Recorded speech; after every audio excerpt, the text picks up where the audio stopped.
Okay, let's dive into the story of a microbe that's so deadly it became a weapon of war, but also so important that it actually sparked a scientific revolution. This isn't just about some bacteria. It's about a killer that, believe it or not, became a creator, shaping the very medicine we rely on today. So meet anthrax. Yeah, those numbers, they really speak for themselves. If you breathe in its spores, it's pretty much a death sentence. But here's the crazy part. This terrifying killer is also the unlikely hero of our story.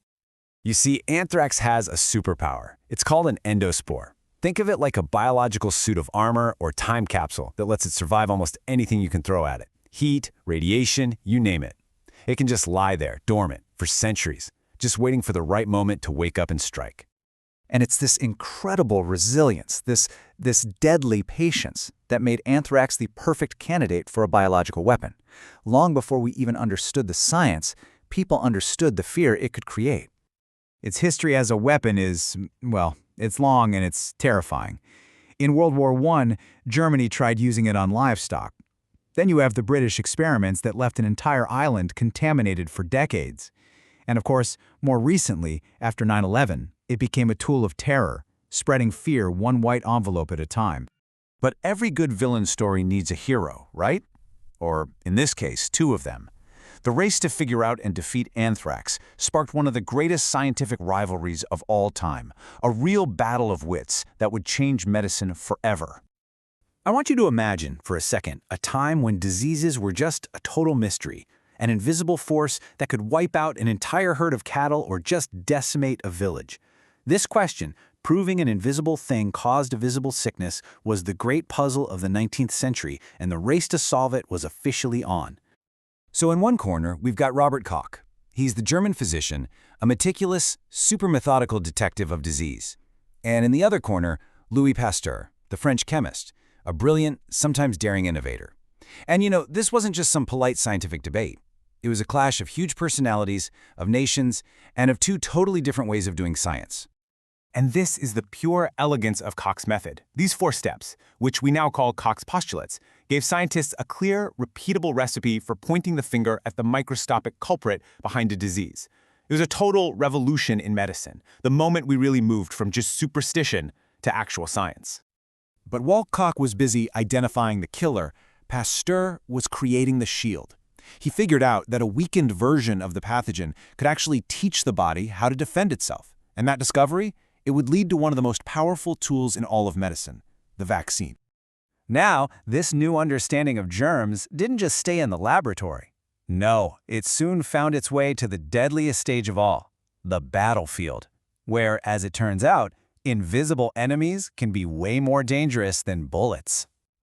You see, just like with anthrax, the conditions of war created a perfect breeding ground for all sorts of other deadly microbes. In the trenches of World War I, soldiers faced an enemy they couldn't even see, epidemic typhus, spread by lice. A single scratch could become a death sentence. It really proved that the smallest creatures can be the most dangerous foes. War is basically the perfect incubator for disease. You've got crowded spaces, poor hygiene, weakened immune systems. It's a perfect storm that turns trenches and barracks into breeding grounds for epidemics. And the microbial assault really came from all sides.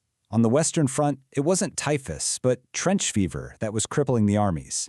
And while it wasn't quite as deadly, it was this debilitating disease that took thousands and thousands of soldiers out of the fight. But here's where the story takes another really surprising turn. You see, in our war against all these microbial villains, we discovered we had an entire army of allies living right inside of us. Right now, as you're listening to this, there are trillions of microbes living on your skin and in your gut. They're not bad guys. They form a protective shield against harmful invaders. They're your own personal army, fighting a constant, invisible battle to keep you healthy. But here's the thing. Even our allies can become enemies if their numbers get out of control. So how fast can a single bacterium multiply? The answer? Well, it's going to shock you. Over 1 million. That's how many bacteria can pop up from a single cell in just a few hours. That's the power of exponential growth, and it's a pretty sobering reminder of what we're up against.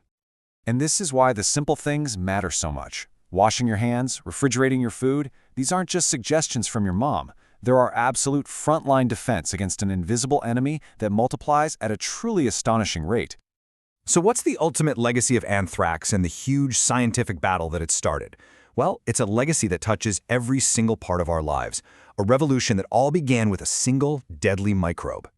The germ theory of disease, vaccines, antibiotics, public health, these aren't just concepts from a textbook. They are the absolute pillars of modern medicine, and we owe them to that relentless pursuit of knowledge that was sparked by the threat of anthrax. It was a revolution that has saved countless lives. Think about it. Every single time you wash your hands, you're honoring the legacy of Koch and Pasteur. Every time you get a vaccine, you're benefiting from the lessons we learned in that fight against anthrax.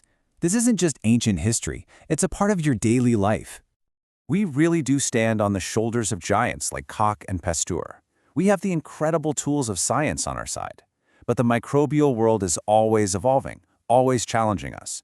The battle against disease is never truly over. And the question remains, are we ready for the next fight?